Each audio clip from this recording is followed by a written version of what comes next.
Assalamualaikum dan salam sejahtera. Anda sedang menonton satu rakaman khas Agenda Awani di sisi satu forum yang dilangsungkan untuk membincangkan tentang kepelbagaian yang ada dalam masyarakat kita dan menuju ke depan bagaimana kesepaduan ataupun perpaduan menuju ke depan. Dan dalam konteks ini, dua ahli panel yang kerap membincangkan tentang perkara ini sejak bertahun lamanya di Astro Awani ada bersama dengan saya. Jadi saya ingin mengalu-alukan kedatangan yang paling hampir dengan saya, saudara Anis Yusal, yang di sana saudara Yusmadi Yusof. Mereka juga telah ada sesi mereka tersendiri untuk membincangkan dalam pecahan kepada forum ini. Tetapi saya ingin meminta jasa baik mereka untuk melihatnya dalam konteks yang besar. Kerana selepas 56 tahun dan sebagainya, masyarakat Malaysia masih membincangkan tentang hala tuju, tentang perpaduan, tentang kemajmukan. Adakah ini seharusnya berlaku sebegitu ataupun kita sepatutnya melampaui perkara ini dan menuju kepada perkara yang lebih progresif daripada itu? Ini yang saya nak minta Anis mulakan dulu kerana saudara Yusmadi tentunya akan ada aspek politik. Tapi saudara Anis ni lebih bergiat dalam konteks aktivisme dan juga pemikiran intelektual. Jadi kalau boleh berikan garapan untuk orang biasa faham perkara ini dahulu. Ya, saya rasa dalam bahasa hari-harian ni hidup bersama antara masyarakat Malaysia ni, kita sebenarnya mengambil perkara ini terlalu mudah. Kalau kita bercakap tentang hubungan kaum, soalan pertama semua orang rasa kita tambah saudara sebut tadi 56 tahun. 56 tahun kalau kita merdeka maknanya kita dah kenal satu sama lain. Ya. Tapi soalannya adakah kita benar-benar kenal? Bukan soal kenal jiran kita, kenal dari segi memahami budaya dia, agama dia dan sebagainya.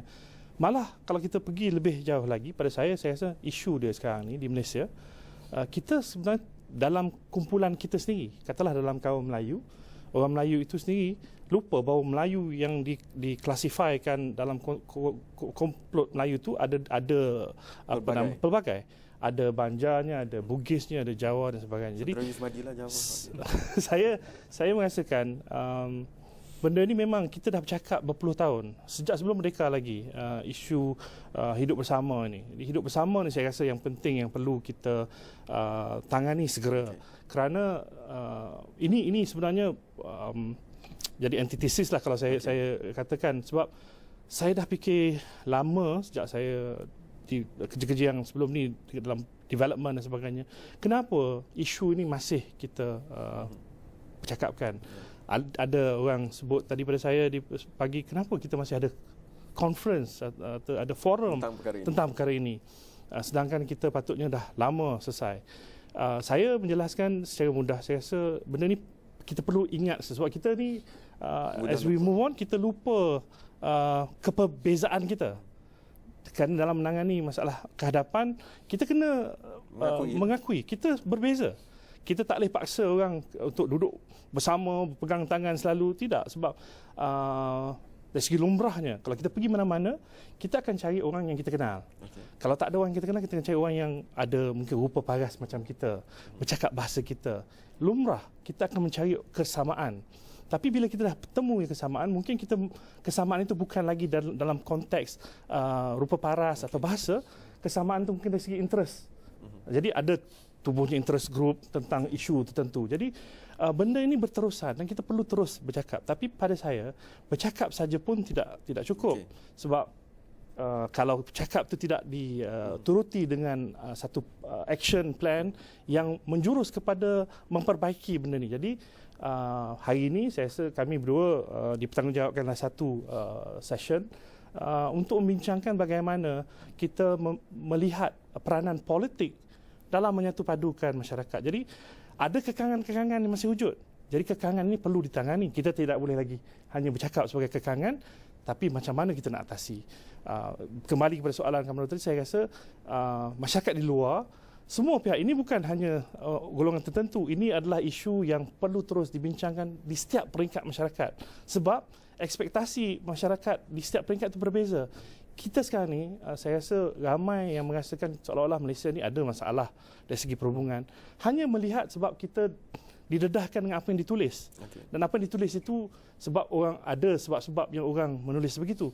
Tapi berdasarkan kajian yang saudara sendiri tahu, bila kita di bawah bercakap dengan orang, masalah perpaduan ini bukan isu yang terkedepan. Ada perkara-perkara lain. Pada orang masalah duit nak untuk makan cara hidup dia, makan tengah hari dia, apa dia, itu yang lebih penting. Jadi kita mungkin harus melihat dalam konteks isu ini bagaimana hidup bersama itu sebenarnya boleh mendatangkan manfaat daripada mencari perbalahan dan perbezaan. Itu fellow etnik, Institut Kajian Etnik. Jadi mereka ada kajian. Kita pun di Explore ini menggunakan data mereka dengan banyaknya untuk PRU 13 melihat kepada kualiti hidup masyarakat itu. Tapi kalau saya mengambil sisi perjuangan politik lah, YB Yusmadi dulu ketika YB pun kita tanyakan soalan ni, sekarang bersara YB pun kita masih tanyakan soalan YB yang sama. Yang bukan ahli politik. Yang bukan ahli politik itu adalah, kalau kita kata kita perlu atau tak perlu bicarakan perkara ini, pun masyarakat akan terus bergerak. Masalahnya di negara ini, ramai yang melihatnya sebagai politik yang mendominasi pergerakan ini. Dalam era kurun ke-21, masyarakat antarabangsa pun sudah menunjukkan perbezaan. Ahli politik mungkin yang bukan paling depan seharusnya mengemudi perbincangan dan diskusi dalam masyarakat tentang perkara ini. Kalau kumpulan berkepentingan seperti yang Anis katakan, Amerika mengambil masa lebih 300 tahun untuk mempunyai komuniti berkepentingan.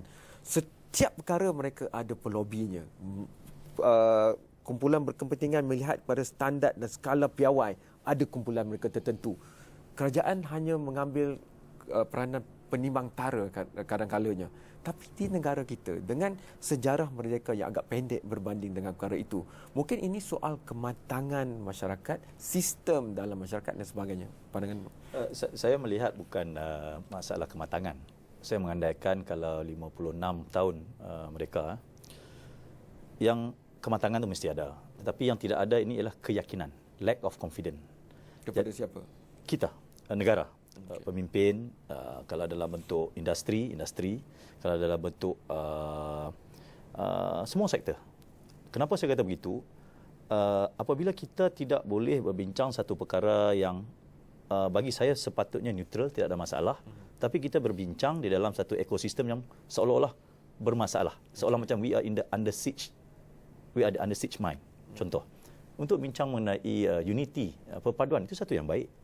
Tadi berbincang, kalau saya di balik pulau dia kata kongsi, pekan kampung saya pekan kongsi. Okay. Berkongsi. Tapi kita kalau berbincang dalam keadaan, kalau berkongsi kelompok ini rugi, kalau berkongsi kelompok ini kurang. Kita berbincang dalam keadaan seolah kita baru merdeka. Jadi yang saya nampak hari ini ialah tidak punya keyakinan. Dan di sini saya mengatakan dengan penuh yakin bahawa sekiranya kita mempunyai satu masyarakat yang yakin, a confident society, isu-isu yang kita bincangkan ini merupakan satu isu yang kita tak perlu kita overemphasize. Contohnya, macam tidak tadi sepanjang diskusi tadi, rata-rata ada yang berbangsa Cina, berbangsa Melayu, profesor, malah mantan setiausaha politik kepada Perdana Menteri, Datuk Mahathir pun ada. Ramai yang berpengalaman, calon yang bertanding ketika pilihan raya baru ini daripada MCA dan sebagainya. Kita berbincang, rata-rata semua tidak ada mengatakan bahawa tajuk ini tidak betul. Perpaduan tak perlu dibincangkan. Semua secara langsung perlu dibincangkan. Tetapi yang saya risau, selepas 56 tahun, dia perlu dibincang dalam keadaan yang lebih berkeyakinan. Okay. Jadi saya mengatakan bahawa kalau 56 tahun, kita tidak mampu membawa negara kita kepada satu tahap, dengan izin, saya panggil in the state of competent. Okay. Kita berada di state yang kita panggil apa? Saya panggil contemptuous. Okay. Contemptuous ni apa? Okay. Kita nak berbincang isu-isu tertentu, kita takut. Kita rasa malu. Okay. Tapi kalau dalam ruang yang competent, maksudnya kita akan berbincang apakah meritnya. Faktanya. Kerana benda itu kalau dalam bidang saya itu dia panggil ref ipsa lucito, things speak by itself. Keyakinan hanya akan datang dengan jaminan keselamatan dan keselamatan, juga kestabilan. Adakah kita tidak lagi mencapai tahap itu selepas 56 tahun? Itu mungkin bukan soalannya. Soalan yang lebih penting lagi, kualiti hidup yang sepatutnya memberikan semua perkara itu, dan oleh kerana tunjang saudara Anis ini di Institut Kajian Etnik di UKM dan ada garapan cerapan tentang perkara ini di Akar Umbi, saya nak masuk dalam aspek itu, di mana letaknya aspek kualiti hidup ni, dan mungkin ini di mana asas yang kita harus berpaksi kepada semua perbincangan yang kita cakapkan sebentar tadi, itu kita bincangkan selepas ini.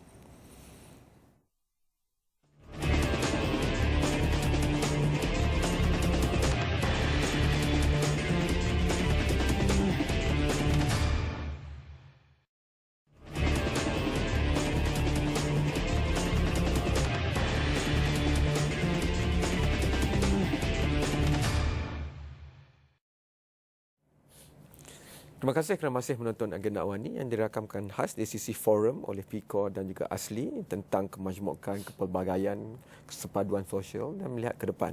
Dalam konteks ini saya ingin terus kepada saudara Anis.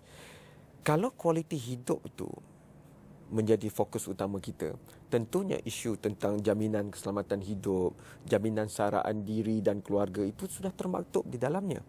Dan dalam data yang dilakukan oleh indeks Kita Mesra, kajian yang dilakukan oleh kita itu, banyak kawasan yang dicerap itu menunjukkan kestabilan dalam konteks itu. Mereka bahagia, mereka berbual dengan orang daripada kaum ataupun agama lain. Jadi mungkin isu yang ditimbulkan oleh sebahagian masyarakat mengatakan bahawa sebenarnya pemimpin politik yang bercakaran, yang menjadikan isu kesepaduan ini sebagai isu tengah yang mengherotkan perbincangan itu lebih ke arah itu sebenarnya. Pandangan saudara Anis? Dia ada 2-3 benda. Kalau kita ambil balik dalam konteks politik tadi tu, saya rasa masalah yang kita hadapi hari ini, orang melihat apabila parti-parti politik yang mewakili satu kaum hanya membincangkan isu kepentingan kaum tertentu. Jadi dalam konteks forum hari ini, ramai orang yang datang mengatakan ini sudah tidak lagi menjadi amalan yang baik, perlu diubah. Okay. Tapi berbalik sebab itu dalam konteks kuasa pula, kalau kita tengok di negara kita ini, di Malaysia dari segi kerajaan yang memerintah, dia ada 3 peringkat, federal government, local government, state government dan local government. Dan ini penting. Malaysia antara negara yang federalisme ini diperkenalkan, dan hubungan state dengan federal ini perkara yang orang tak lihat akan menjadi hindrance kepada perpaduan. Apatah lagi bila kita turun ke kerajaan peringkat ketiga, local government. Now, dalam konteks kajian kami, betul kita melihat orang di bawah tidak merasa masalah sebab untuk kehidupan mereka berjalan terus, boleh cari income, makan, pendapatan dan sebagainya boleh berhubung. Ada orang susah dan sebagainya, tapi ada tempat yang boleh, dari segi regionalnya mereka boleh mendapat bantuan. Cuma isu dia bila perkara-perkara yang dekat di hati, soal governance umpamanya, itu soal local government sebenar. Yang menjadi masalah bila sampah tak dikutip, jalan raya tak diturak, itu yang menyebabkan orang timbul kemarahan.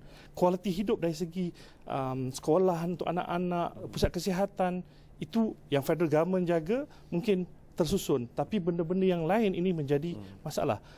Isunya kalau kita letak dalam kuadran orang bila kualiti hidup dia tinggi, kenapa perlu kita nak cari gaduh dengan orang? Kan? Dia akan jadi masalah, timbul masalah bila kualiti hidup dia tu rendah.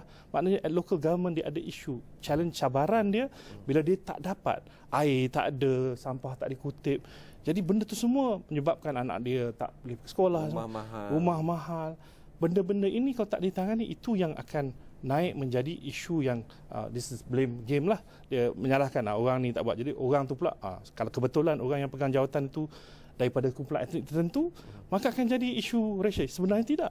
Sebab itu bila kita tengokkan kembali, kalau kita ambil dari jangka masa 56 tahun sejak merdeka, sebelum merdeka mungkin isu perpaduan ini bukan isu yang dicakap pun. Dia cuma timbul selepas peristiwa 1969, dan dalam konteks 1970 sampai sekarang, kalau kita lihat jeda masa itu, kestabilan negara, kalau kita banding dengan mana-mana negara pun, kita ada stabil. Perpaduan tu wujud. Kalau tak capai perpaduan yang kita impikan, sebab definisi perpaduan yang kita nak tu pun kita tidak clear, jadi yang kita cuba, fenomena yang kita cerapkan, kesepaduan sosial itu wujud. Maknanya ada perkara yang membawa kita datang bersama. Jadi di local government itu saya rasa perlu program yang apa yang kita bincang ni dibawa ke peringkat akar umbi. Saudara Yusmadi, itu jurangnya sebenarnya bukannya yang apa didebatkan di dalam dan di luar Dewan Rakyat dalam kempen-kempen politik dan sebagainya. Saudara Anis kata ini masalah kerajaan tempatan saja sebenarnya. Sebab itu saya sedikit berpengalaman di parlimen dan di lapangan. Kadang-kadang kita berasa agak terkilan antara isu-isu yang terlalu dekat di hijack oleh isu-isu yang bagi saya sebenarnya to distract tenaga. Jadi saya melihat banyak perkara yang berlaku, bukan kesemua kita bukan bermula daripada threshold yang bawah. Masalah Malaysia ni ialah pada saya kita bermula di threshold yang amat baik. Yang kita risau hari ini, kenapa kita sepatutnya lebih hebat tetapi kita tidak mengambil kira perkembangan rantau. Misalnya saya sudah katakan Malaysia, Singapura, Taiwan, Korea Selatan, sepatutnya di mana kita? Itu masalah kita. Kalau ingin saya katakan dari segi kita sekarang, apa bezanya pemimpin dahulu dan pemimpin sekarang? Saya bagi contoh tadi ketika tadi. Dulu Tun Razak melantik PG Lim menjadi wakil Bangsa-Bangsa Bersatu kerana meritnya PG Lim ini walaupun Cina, walaupun apa seperti yang dibincangkan hari ini, dia seorang yang berkelayakan, graduan Cambridge, peguam yang hebat dan sebagainya, dan sehingga kan saya membaca biografi beliau dan saya boleh katakan dia salah satu rakyat Malaysia yang perlu dibanggakan, menjadi duta yang baik dan sebagainya, dan beliau bukannya daripada satu parti pemerintah, beliau daripada parti Labor dan parti boleh dikatakan aliran kiri. Tetapi poin yang saya kata, kenapa ketika itu pemimpin ketika itu punya keyakinan, tidak risau di mana afiliasi politik individu tertentu, kerana mengatakan dia yakin bahawa sesiapa walaupun beza parti politik, harta kita bincangkan satu perkara yang penting untuk negara, secara automatik mereka akan berjuang untuk negara, akan mengangkat negara. Tetapi hari ini kita tidak punya keyakinan itu. Distrust, contohnya pertama sekali, dia ni orang kita kah? Dia ni siapa? Dia tak bincangkan bahawa kalau sekiranya hari ini agenda yang baik diangkat di depan, pendekatan yang betul dibuat, apatah lagi dengan pendekatan ini perlu telus dan sebagainya, automatik perkara yang baik akan terangkat. Jadi perkara ini ditekankan di dalam perbincangan kami tadi. Isu transparansi, isu kompetensi, semua diangkat oleh peserta tadi. Seminit, saya rasa isu ini penting dalam usaha kita bercakap sekarang dalam konteks kesepaduan dan juga penyatuan, reconciliation. Saya rasa kita harus melihat apa yang terbaik untuk Malaysia dan rakyatnya. Tak kira orang tu belah mana, siapa juga pun, akhirnya credibility dia punya latar belakang kepakaran dia dan academic qualification dia dapat menyumbang kepada negara, maka kita harus mencari dan meletak orang yang terbaik saja. Masalahnya bila kita letak orang yang substandard, yang bukan pakar di satu tempat, yang ada orang mungkin kata the joke kata you letak Dracula di blood bank umpamanya, ini jadi masalah lah. Jadi benda-benda ini harus kita lihat untuk negara ke hadapan.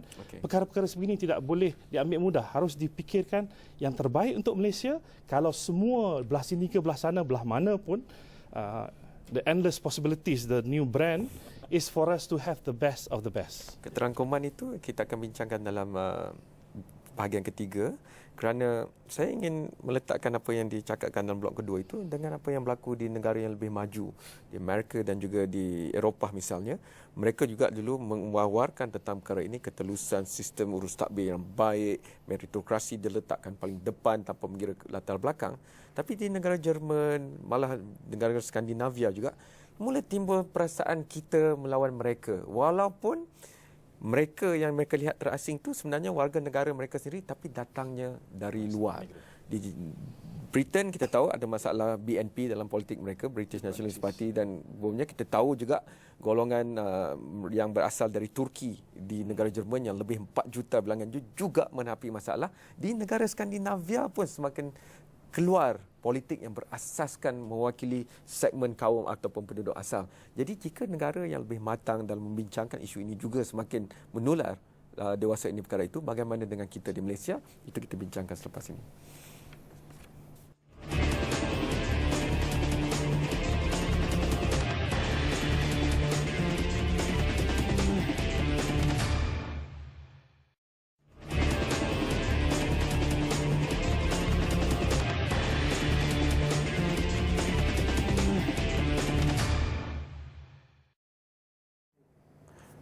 masalah yang berlaku di Belanda, masalah berlaku di Jerman dan sebagainya, kita tahu timbul politik yang berasas kumpulan berkepentingan hanya daripada warna kulit, penduduk asal dan sebagainya. Dan kita kata kalau kita ikut cara mereka dahulu, kurun yang lalu mereka melihat kepada ketelusan, mereka melihat kepada meritokrasi, tapi kini mereka menghadapi masalah itu. Saudara Yusmadi. Tadi saya bercakap dalam nada yang agak negatif. Sekarang saya mau bercakap dalam nada yang lebih positif. Ya, sebagai pemimpin muda saya mau lebih positif. Saya ingin katakan bahawa inilah satunya tanah air yang mana satu-satunya tempat di dunia, dan saya telah bercakap di Doha, saya bercakap di Prague, dan saya akan bercakap lagi di Strasbourg di Forum Demokrasi bulan September ini, November. Inilah satu tempat yang mana ketemadunan utama dunia, Islam, China, India, Eropah berinteraksi, dan kata kuncinya ialah di dalam arus perdana, di dalam sosial interaksinya. Dan pembentukan ini selama 50 tahun mewujudkan satu perkara yang menyumbang kepada ketemadunan dunia. Pada saya mengatakan itu ialah the new Asian civilization. Sebab itu Malaysia ini, kalau betul-betul diangkat, saya katakan tadi, di dalam the state of competent, bukan the state of contempt, kita akan mengatakan bahawa kita punya formula. Tetapi untuk kita berdiri dengan penuh yakin, mestilah rumah tangga kita pun tersusun.